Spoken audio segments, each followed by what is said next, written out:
Hello YouTube, it's the Triumph guy here, and as you're probably aware, I've been waiting a while for my turbo for my G-Wagon.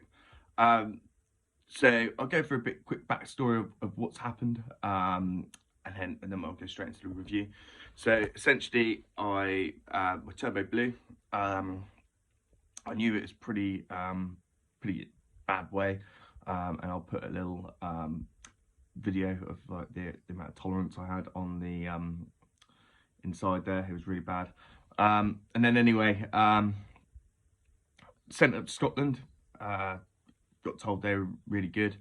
And then essentially they had it for about 6 weeks and sent it back and said, no, not a chance. They said the only person who they know who could probably fix it is a guy called Craig down at TDI Turbos in Verwood.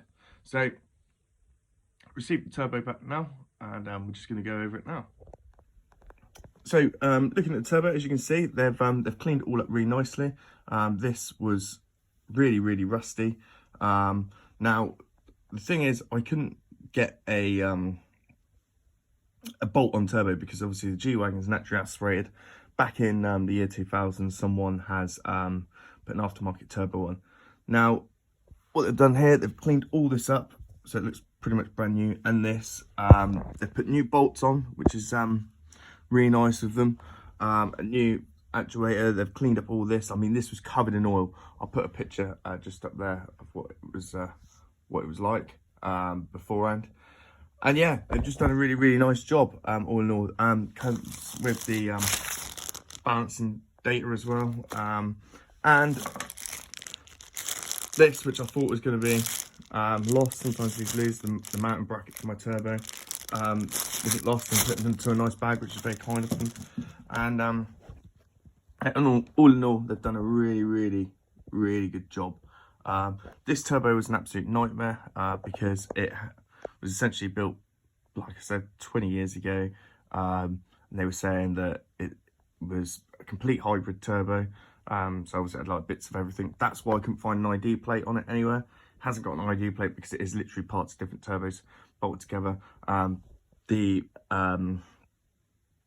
This housing was actually machined to fit the internal parts by the previous guy. So yeah, it just wasn't a job where you could put in a part number and it all turns out that he had to literally strip it to bits, measure all the internals, and then order them that way.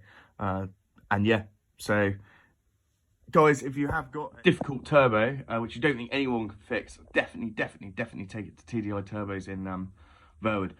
Now, for me, which is unfortunate, I sent it all the way to Scotland, and TDI Turbos in Verwood is actually where my parents live, so it's about 45 minutes away from my house. So if I'd known it before, then that would have been a lot better. But yeah, honestly, anywhere in the UK, post a turbo down, get in touch with Craig, and they'll sort you out. They're really friendly, and yeah, literally in a week got it back, and it looks brand new. So thanks very much to TDI Turbos, and thanks very much for watching. If anyone's got any questions, please put a comment down the bottom. Make sure you like and subscribe, and I'll be doing a time-lapse video of me fitting the turbo if anyone's interested. So yeah, stay tuned.